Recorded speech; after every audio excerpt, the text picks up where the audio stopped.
Yo, what's good? Big Z here, and today I'm going to show you guys how to easily tune your drum samples so they match your song.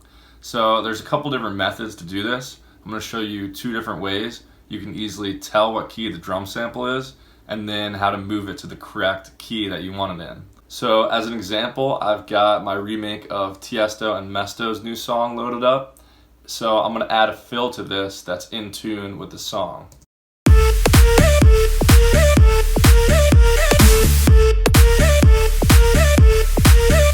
So I'm going to decide I want to cut out the instruments right here and have a little like cowbell fill in there.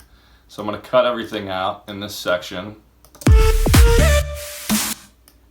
And now I'm going to figure out what note I want that sample to be when I put it in here. So I'm just going to open a new instrument track and just play around on the keyboard while this little section plays.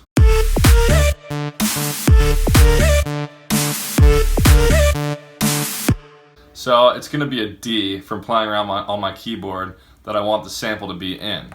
So now I'm going to drag in a sample from my samples folder. So I'm going to use one of these cowbell sounds. And right now if I just put it in the track, you'll hear that it's not in key with the song. So I'm going to find the root note of this sample by going into FabFilter's EQ. And then there's this tiny button in the bottom left. That's the piano roll button. So you just click that once.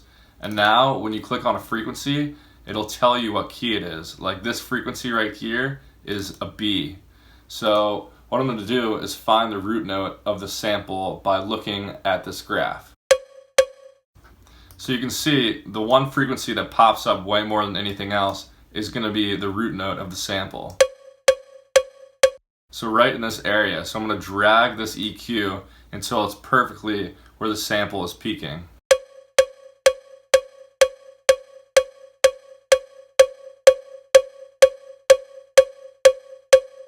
So now we can see the sample is in the key of C.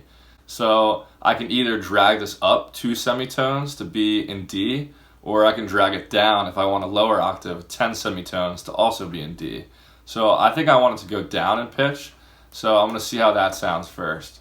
So an easy way in Logic to do this is just make sure you select your samples. So I've got my samples selected down here, and then in this window up here, I can easily change the pitch of the samples by just dragging this transpose function. So I went down 10 semitones, now it should be in the key of D. And you can double check and fine tune this by checking the EQ again.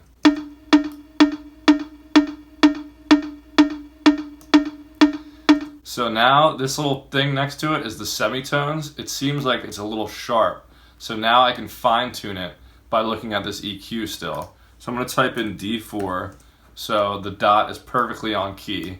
And then I'm going to fine tune it using this fine tune function up here until the sample is perfectly in key.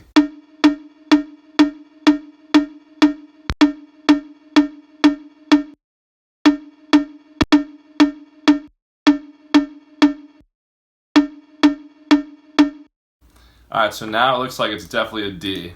So I'm going to go ahead and play this with the track now.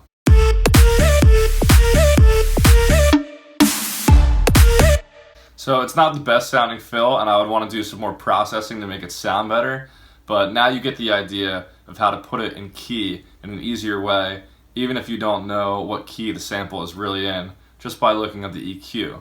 The other method to do this is, let me just take off these pitch changes I've made already, is open up a tuner to tell what key the sample is in. So I'm just going to go into metering in Logic's plugin section and go to the tuner. And now I'm just going to loop the little section where my sample's playing, and I'm going to see what key the tuner is telling me that the sample's in. So this method isn't as accurate, I find, as looking at the graph in the EQ, but if you don't have that EQ, you can still use a tuner. So now it's basically saying it's somewhere in between C and C sharp. So now that we know that, we can keep the tuner open and just keep adjusting these semitones and fine tune until we get it to that D that we're looking for.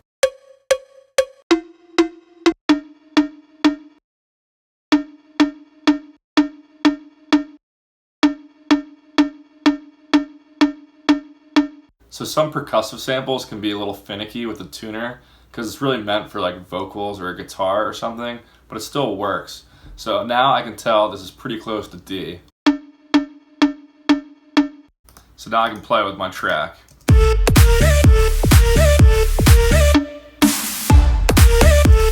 So those are just two easy ways to tell what key your sample's in so you can put it in the right key after. So I use this all the time for like snares or cowbell fills or really any pitched percussion type sample. So I use this trick all the time. Anyway, I hope you guys enjoyed this quick tip. Thank you guys for watching. Make sure to follow me on Instagram and Spotify below. And other than that, I'll catch you guys in the next video. Peace.